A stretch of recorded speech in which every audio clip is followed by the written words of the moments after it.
عقل حلال، عقل حرام سے روکا گیا ہے۔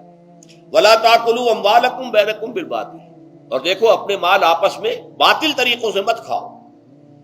وَتُدْلُوا بِهَا إِلَى الْحُكَامِ، اور نہ ہی اپنے مالوں کے ذریعے سے حکام تک پہنچو۔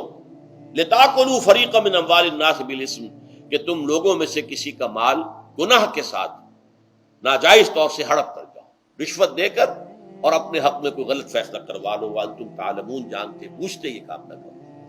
بظاہر تو نہ روزے سے تعلق ہے نہ رمضان سے، پھر اس رکوع میں کیسے آ گئے؟ بڑا گہرا تعلق ہے، اول و آخر کا تعلق ہے۔ پہلی آیت میں مجرد رمضان روزے کی جو فضیلت بیان کی گئی تھی یا حکمت، غایت کیا تھی؟ تقویٰ۔ یہ تقویٰ کا معیار ہے۔ تقویٰ جو ہے ظواہر کی بنیاد پر نہیں ہے، اگرچہ ظاہر بات ہے کہ ظواہر بھی دین کا حصہ ہے۔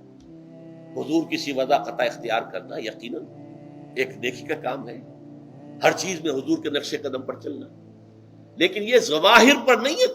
تقویٰ دل میں ہو، التقویٰ ہا ہونا، التقویٰ ہا ہونا، التقویٰ ہا۔ 3 مرتبہ حضور نے اپنے سینہ مبارک اور قلب مبارک کی طرف اشارہ کر کے فرمایا تقویٰ یہاں ہوتا ہے، تقویٰ یہاں، جب یہاں ہوگا تو پورے وجود میں سرایت کر جائے گا۔ لیکن اس میں اہم ترین بات کیا ہے؟ عقل حلال، جو مشکل ترین کام ہے۔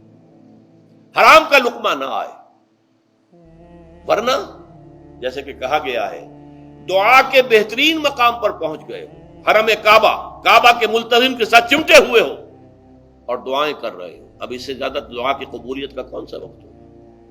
یا آپ کھڑے ہو گئے جبل رحمت کے اوپر سب سے اونچے مقام پر جا کر، اور آپ نے 2 گھنٹے سے ہاتھ اٹھائے ہوئے، اللہ اے اللہ یا رب یا رب، لیکن حضور نے فرمایا کہ ایسے بہت سے لوگ ہیں، رجل یطیل السفر اشخص اغبرا، ایک شخص ہے سفر کی وجہ سے بہت لمبا سفر کر کے درباندہ تھکا باندھا ہے، اور اس کا وہ احرام جو ہے وہ بھی میلا کچیلا ہو چکا ہے۔ ظاہر بات ہے آج کی بات نہیں ہو رہی ہے، جبکہ آپ 4 گھنٹے میں تو پہنچ گئے جدہ، اور پھر 2 گھنٹے میں مکہ پہنچ گئے، اور جا کر 2 گھنٹے میں آپ نے جو ہے عمرہ کیا اور بات چھٹی، احرام کھل گیا۔ تو اس میں کہاں وہ احرام میلا ہوگا اور کہاں آپ کا بیل کچیل ہوگا اور کہاں آپ کے جسموں سے جو ہے پسینوں کی بو آئے گی؟ نہیں۔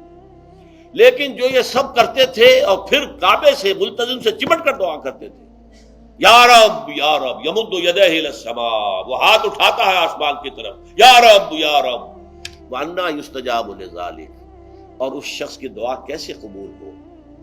وَمَطْعَمُهُ حَرَامٌ، اس کے پیٹ میں جو غذا پڑی ہوئی ہے وہ حرام سے، مَلْبَسُهُ حَرَامٌ، اس کا لباس جو اس نے پہنا ہوا ہے چاہے وہ احرام ہی ہے وہ حرام کے پیسے سے کمایا گیا تھا، وَغُذِيَ بِالْحَرَام، اور اس کا پورا جسم جو ہے جس غذا سے یہ تنو توش تیار ہوا ہے وہ حرام ہے۔ ایسے آدمی کی دعا وہاں پہنچ کر بھی قبول نہیں ہوتی۔ لہذا تقویٰ کا اصل معیار عقل حلال، روزی حلال کی۔ اگر یہ نہیں ہے تو آپ نے متقیوں کی شکل بنا لی اور بہت ہی آپ نے اپنے ظاہر کو جو ہے بہت آراستہ پیراستہ کر لیا سنت رسول سے، لیکن اللہ کی نگاہوں میں اس کی کوئی قدر و قیمت نہیں ہوگی جب تک کہ آپ کا رزق حلال کرنا۔